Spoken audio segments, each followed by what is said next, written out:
નમસ્કાર મિત્રો, અમે સરસ મજાની વાત લઈને આવી ગયા છીએ. ઘંટડીવાળું બુદ્ધિશાળી ઘેટું. તો ધ્યાનથી સાંભળજો. એક નાનું શાંત ઘેટું એક તડકાવાળી બપોરે તેના ટોળા સાથે ચરતું હતું. બધું શાંત, સલામત અને પરિચિત લાગતું હતું.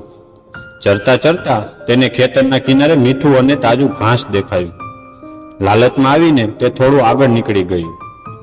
અજાણતા તે ટોળાથી ઘણું દૂર પહોંચી ગયું, પણ તેને ધ્યાન ન હતું. એ વખતે અચાનક તેની પાછળથી ધીમો ગર્જનાનો અવાજ સંભળાયો. તે અવાજ હતો વરુનો. વરુ ખૂબ જ નજીક ઊભો હતો. વરુને જોઈને ભયભીત થઈને ઘેટું બોલ્યું, મને ખાશો નહીં, મારું પેટ તો ઘાસથી ભરેલું છે. થોડા સમય પછી હું વધુ સ્વાદિષ્ટ થઈ જઈશ. વરુ વિચારમાં પડી ગયો.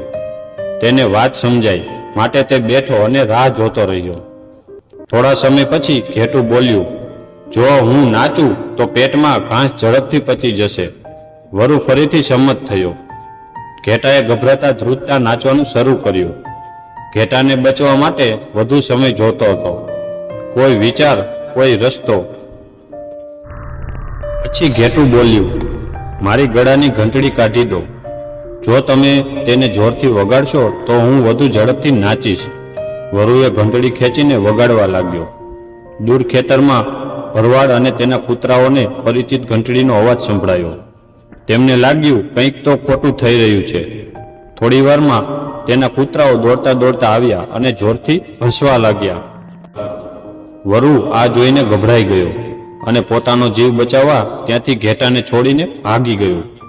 ત્યારબાદ ભરવાડના ત્યાં આવી પહોંચેલા અને તેના પશુઓના ટોળાએ નાના ઘેટાને ઘેરી લીધું. તે સલામત હતું, તેની શક્તિ અને પરંતુ બુદ્ધિ અને શાંતિથી. મિત્રો, આ વાર્તામાંથી મળતી શીખ: સંકટ સમયે શાંતિ રાખવાથી આ સાચો નિર્ણય લઈ શકાય છે.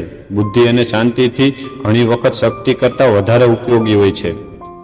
લાલચ તમને જોખમમાં મૂકે છે, પરંતુ સમજદારી તમને પાછા સલામતી તરફ લઈ જાય છે. તો મિત્રો, તમને આ સ્ટોરી કેવી લાગી કોમેન્ટ કરીને તમારો અભિપ્રાય જરૂરથી આપજો.